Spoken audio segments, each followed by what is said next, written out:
Os textos bíblicos estão repletos de simbolismos. Cristo usava de objetos do dia a dia para ensinar aos seus discípulos. Os símbolos nos ajudam a entender o pensamento de Deus.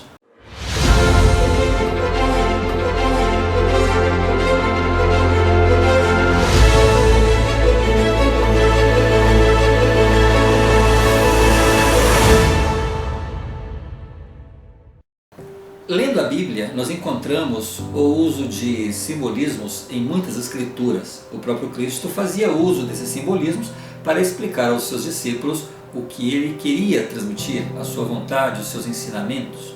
O óleo, por exemplo, era um elemento usado na unção de enfermos e doentes e também em algumas ordenanças.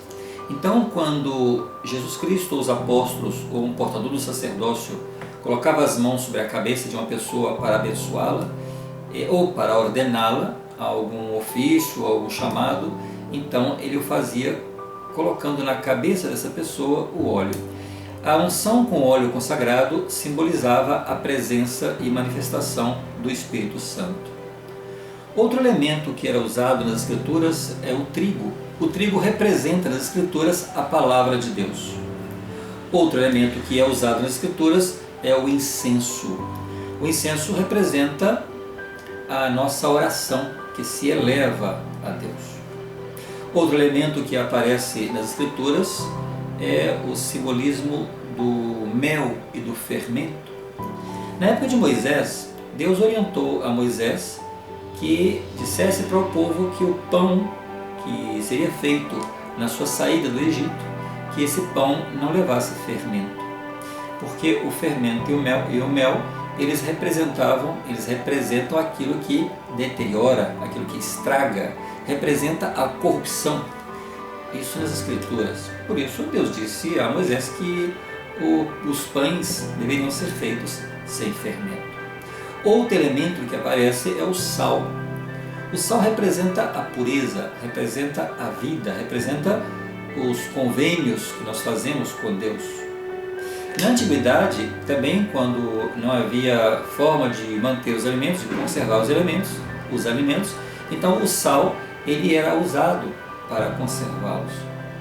Quando os israelitas deixaram o Egito após 430 anos de escravidão, eles mal sabiam que o desejo de Deus ia muito além do que simplesmente tirá-los do Egito. Na verdade, o que Deus tinha planejado para os hebreus era fazer deles santos. Deus queria santificar o seu povo. Deus queria purificar o seu povo, refinar o seu povo. O povo era de duas cerviz, era de cabeça dura, teimosos, de difícil entendimento da vontade de Deus. E apesar de terem visto tantos milagres que Deus havia realizado entre eles, muitos deles se deixavam seduzir pelos prazeres, pelas novidades de outros povos, inclusive do Egito. Então essas práticas atraíam aos hebreus, alguns deles.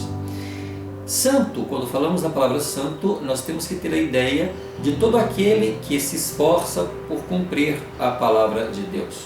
É aquele que busca a purificação pela obediência aos mandamentos. Quando Moisés subiu a montanha e ali ele recebeu as tábuas da lei, os 10 mandamentos, os israelitas estavam esperando e achando que Moisés estava demorando. O que eles fizeram? Um famoso bezerro de ouro. Quando a gente lê essa passagem das Escrituras, vem em nossa mente a idolatria. Mas aí pensamos, será que era somente a idolatria ou seria também a falta de conhecimento, né? Porque atualmente nós vemos essa prática bem semelhante ao que aconteceu na época de Moisés, esse costume de adoração de imagens, e muitos acreditam que essas imagens elas representam santos, intermediários, personagens intercessores junto a Deus, aos quais eles chamam de santos. Porém, Deus disse que qualquer prática idólatra é errada. E aqueles que cultuam essas imagens está pecando, está transgredindo uma lei. E neste caso, a falta de conhecimento é fanatismo, e fanatismo não é cristianismo. Moisés subiu ao Monte Sinai para falar com Deus. Moisés viu a Deus? Nós podemos ver a Deus? O homem pode ver a Deus? A Bíblia nos diz o seguinte: o Senhor falava com Moisés face a face, como quem fala com um amigo. Deus preparou Moisés para vê-lo. Para que alguém veja a Deus, é necessário que Deus o prepare, dando a ele uma porção de sua glória ou a condição para que ele possa vê-lo. Do contrário, seríamos totalmente queimados diante dele. Quando Moisés subiu ao Monte Sinai, ele falou com Deus face a face. E a glória de Deus estava sobre Moisés. Moisés podia suportar a presença de Deus porque Deus havia concedido a Moisés uma porção da sua glória. Logo após o incidente com o bezerro de ouro, quando Moisés quebrou as tábuas da lei, o povo se declarou arrependido do que haviam feito e eles queriam falar com Deus. E eles disseram a Moisés que eles queriam falar com Deus, eles queriam saber qual era a vontade de Deus. E Deus então, ele fala com Moisés para que o povo se preparasse para falar com ele. E a Bíblia relata: disse também o Senhor a Moisés: vai ao povo e santifica-os hoje e amanhã, e lavem eles as suas roupas, e estejam prontos para o terceiro dia. Porquanto no terceiro dia o Senhor descerá diante dos olhos de todo o povo sobre o monte Sinai. E estejam prontos para o terceiro dia, porquanto no terceiro dia o Senhor descerá diante dos olhos de todo o povo sobre o monte Sinai. Neste relato, então, o Senhor diz para Moisés que o povo deveria estar preparado para vê-lo, para falar com ele. Então Deus está dando oportunidade a que o povo resolvesse os seus problemas, que se tivesse algum problema, que eles resolvessem para poder estarem mais santificados para suportar a sua presença. E disse o Senhor a Moisés: desce, adverte ao povo que não traspasse o termo para ver o Senhor, para que muitos deles não pereçam. E também os sacerdotes que se chegam ao Senhor se hão de santificar, para que o Senhor não se lance sobre eles. Aqui nós temos duas coisas. Primeiro, o Senhor fala que eles não traspassem o termo para ver o Senhor. Então havia um limite pelo qual eles deveriam se manter se quisessem falar com o Senhor. E segundo, que os sacerdotes deveriam também, inclusive eles, santificar-se para poderem se aproximar do Senhor. Então o Senhor estabeleceu o limite até onde eles podiam chegar e como eles deveriam estar se quisessem falar com Ele. A gente percebe que Deus ele poderia ter castigado o povo, ele podia ter destruído o povo pela condição que eles estavam. E no entanto, Deus deu a eles oportunidade.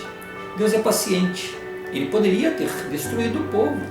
No entanto, ele perdoa uma e outra e outra e outra e outra vez, porque ele sabe que faz parte do nosso físico, do nosso estado físico, a estar sujeitos ao pecado, a cair. Isso ocorreu com Faraó, o Faraó do Egito. Depois de tantas pragas que ele enviou, tantas oportunidades que ele ia dando a Faraó para que se arrependesse, a decisão correta que Faraó deveria praticar seria libertar o povo. E, no entanto, até a 10ª praga, ou seja, até o 10º momento em que o Senhor estava dando oportunidade a Faraó de se arrepender, Faraó não se arrependeu. E Deus então dando oportunidade. Somente após as 10 pragas então é que Faraó resolveu fazer a coisa certa. Em outro momento, o Cristo, ensinando aos seus apóstolos, um deles perguntou, o apóstolo Pedro perguntou a Cristo quantas vezes ele deveria perdoar a alguém que fizesse alguma coisa errada contra ele, e ele pergunta 7 vezes, e Jesus Cristo fala não 7, mas 70 vezes 7, ou seja, enquanto houver a necessidade. Na época de Moisés, o Senhor falava com ele, e falava com ele no alto dos montes, na sua tenda, Porém, havia um lugar especial onde o profeta falava com Deus. Este lugar era o tabernáculo, que era um tipo de templo móvel e que era montado a cada lugar para onde iam os hebreus. Mais tarde, este tabernáculo passou a ser o templo fixo, como no caso do templo de Salomão, por exemplo. Tanto o tabernáculo quanto o templo eram os lugares mais sagrados na terra, onde o Senhor se manifestava aos profetas. Atualmente esses lugares existem. Não é uma igreja, não é uma capela comum onde se reúnem os membros que professam a fé, mas é o lugar onde podemos fazer ordenanças e ter entrevistas com o Senhor, exatamente como na época de Moisés. Desde que a Igreja de Jesus Cristo foi restaurada na terra, há mais de 200 templos funcionando ou em construção em todo o mundo. O povo então, ele procura Moisés e ele queria falar com o Senhor. Porém, eles pedem que Moisés o fizesse. Ou seja, eles queriam falar com Deus, eles queriam saber a vontade de Deus, mas eles chamam Moisés e falam, fale com o Senhor. Agora, por que eles fazem isso? Por que eles chamam Moisés e pedem a Moisés que intercedesse, que falasse com Deus? Porque eles sabiam que somente o profeta poderia receber revelações para todos, em coletivo. Eles queriam saber a vontade de Deus. Quando lemos, por exemplo, em um momento das Escrituras, em Amós, no capítulo 3, versículo 7, que relata que o Senhor não fará coisa alguma sem antes revelar os seus segredos aos seus servos, os profetas. Então, neste momento, confirma a ação, a reação deles em relação àquele momento. Por isso, eles pedem que o profeta falasse com Deus. Os 10 mandamentos, portanto, foi um conjunto de normas que os israelitas deveriam seguir para se tornarem santificados de seus erros. Os 4 primeiros mandamentos refletem o relacionamento deles com Deus.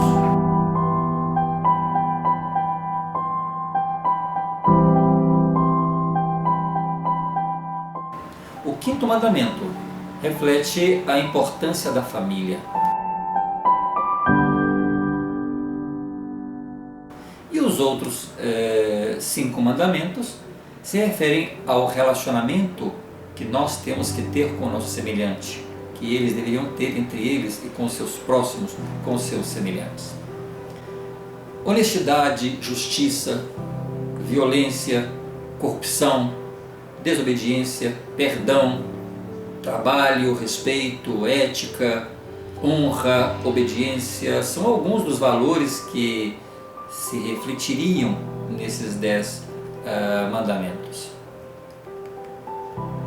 Não seriam necessárias outras constituições para resolver todos os problemas de todos os povos da terra? Os 10 mandamentos já revelam que todos esses problemas poderiam ser resolvidos. Deus havia preparado as tábuas da lei, os 10 mandamentos. Porém, ao ver que o povo havia feito coisa errada, haviam transgredido, haviam criado um bezerro de adoração, ao ver essa adoração por essa imagem, essa violação de uma das leis, Deus percebe que o povo não estava preparado para viver uma lei maior. E por isso Moisés lança as tábuas por terra e quebra aquelas 2 primeiras tábuas. Posteriormente, após o povo se mostrar arrependido, novamente Deus revelou novas tábuas, as quais eram as leis para o povo, mas com uma alteração. Agora eles viveriam sob uma lei menor. Então, aqui, neste momento, é instituído o ofício e as funções dos levitas, os responsáveis pelas ordenanças dentro do templo. Seriam restritas a esses levitas. São os que levariam a Arca da Aliança, eram os únicos que poderiam tocá-la. Os israelitas, eles viveriam sob essa lei menor, que seria o evangelho preparatório até o advento de Jesus Cristo. Então eles viriam essa lei menor se preparando para quando Jesus Cristo viesse à terra. Então Cristo nasceria e restauraria na terra o sacerdócio maior, ou o sacerdócio de Melquisedeque, e com isso a lei maior. Deus, ele sempre ensinou que para certos ofícios e atribuições era necessário ter autoridade para tal. Na época da Arca da Aliança, somente os levitas podiam tocá-la, do contrário, qualquer um que o fizesse morreria. Então, nas Escrituras é relatado o seguinte: ninguém pode levar a Arca de Deus senão os levitas, porque o Senhor os escolheu para levar a Arca de Deus e para servirem eternamente. Espero que você tenha gostado, e se gostou, dá o seu like, compartilha para que outros possam ter esse mesmo conhecimento. Até a próxima.